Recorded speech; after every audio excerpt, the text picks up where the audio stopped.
ഇത് drum cedar ഉപയോഗിച്ച് ചെയ്ത ഒരു 1.5 ഏക്കർ ഫീൽഡാണ്. ഇത് വെള്ളം വറ്റിയിട്ടാണ് ഇട്ടത്. തൊട്ടപ്പുറേ എല്ലാവരും വെള്ളത്തിൽ കൊണ്ട് വിതച്ചു. അവർക്കൊക്കെ കണ്ടോ പഴുതുണ്ട്. നമ്മുടേത് വെള്ളം പറ്റിയതിന് ശേഷമാണ് വിതച്ചത്. ഇതിനകത്ത് ഞാൻ കളനാശിനി ഒന്നും അടിച്ചില്ല, ഒറ്റ കളനാശിനി പോലും.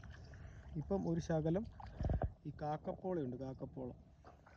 അതിന് ഈ കണ്ടത്തിൽ വെള്ളം നിൽക്കുമ്പോൾ 240 സാലക്സിൻ്റെ ഒരു പാക്കറ്റ് മേടിച്ചിട്ട് അത് നമ്മുടെ 100 മില്ലിയുടെ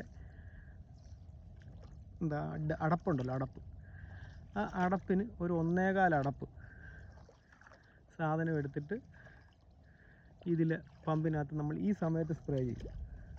അപ്പോൾ ഈ കിടക്കുന്ന ഈ കാക്കപ്പോളയെല്ലാം ഒരു 5-6 ദിവസം കഴിയുമ്പോൾ അതെല്ലാം അങ്ങ് നശിച്ചു. ഈ ചെടി വെള്ളത്തിൽ നിൽക്കുന്ന സമയത്ത് നമ്മൾ ഈ 240 അപ്ലൈ ചെയ്യുന്നത് കൊണ്ട് നെല്ലിനൊരു ക്ഷീണവും സംഭവിക്കത്തില്ല. ഇതാണ് അങ്ങനെ ചെയ്യുന്നതുകൊണ്ടുള്ള ഗുണം.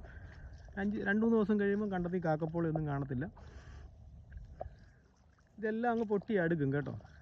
ഇതിനകത്ത് വലിയ പണികളൊന്നുമില്ല. ഇപ്പോൾ ഇവിടെ ഒരു ചെറിയൊരു പഴുതുണ്ട്.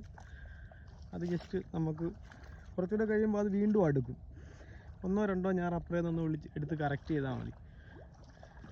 അത് വിതച്ച സമയത്ത് കണ്ടമാനം പറവകൾ ഇരിപ്പുണ്ടായിരുന്നു. ഒരു കറുത്ത പക്ഷി ഈ വർഷം വന്നിട്ട് ഒരുപാട് ആൾക്കാർ നെല്ലുകൾ ചവിട്ടിത്താത്തു പോയി. അപ്പോഴും നമ്മൾ കണ്ടം പറ്റിയിട്ട് ചെയ്ത കാരണം അത്രയും ക്ഷീണം നമുക്ക് വന്നില്ല.